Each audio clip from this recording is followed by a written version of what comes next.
ఆత్మ సాక్షాత్కార అనుభవం. నేను ఒకప్పుడు అనేక బాధలు, తీవ్రమైన దుఃఖంతో ఉండేవాడిని.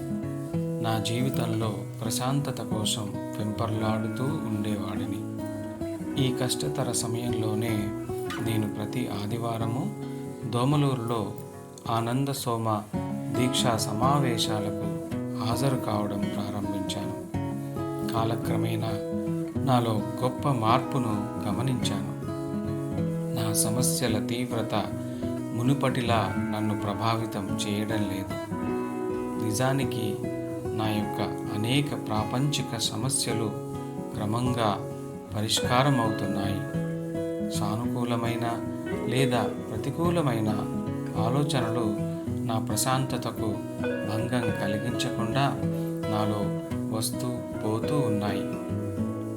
నేను చాలా సమయం పాటు సానుకూలమైన, పురోగతిశీలమైన ఆలోచనలతో నిండి ఉంటున్నాను.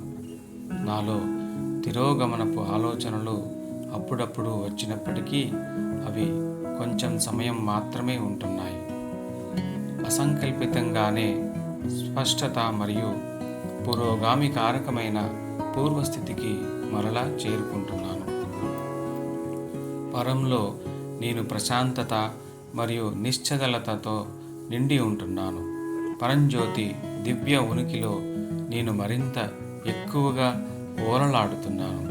నేను ప్రార్థనల కోసం కూర్చున్నప్పుడు నా మనస్సు పూర్తిగా నిశ్చలంగా ఉంటున్నది. ఆలోచనలు లేకుండా ఉంటున్నది.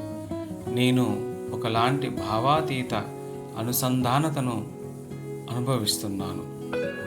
దైవీక ఉనికి నాలో నిండిపోయి నన్ను ఉన్నత చైతన్య స్థితికి తీసుకుపోతున్నది.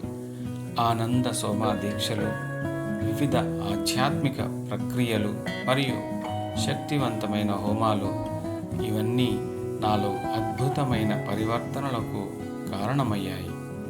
నిరంతరము మార్గదర్శకత్వం చేస్తున్న దాసాజీకి మరియు వారి దివ్య ఆశీస్సులు అందజేస్తున్న శ్రీ పరంజ్యోతి అమ్మా భగవానులకు నా హృదయపూర్వక కృతజ్ఞతలు. వారి ఆశీస్సులు నా ప్రాపంచిక సమస్యలను ఛేదించడంలో సహాయపడమే కాకుండా నా చైతన్య స్థాయిని కూడా పెంచుతున్నాయి. శ్రీ పరంజ్యోతి అమ్మా భగవానుల దివ్య అనుగ్రహానికి నేను ఎప్పటికీ రుణపడి ఉంటాను. శ్రీ పరంజ్యోతి అమ్మా భగవానులకు ఎనలేని కృతజ్ఞతలు.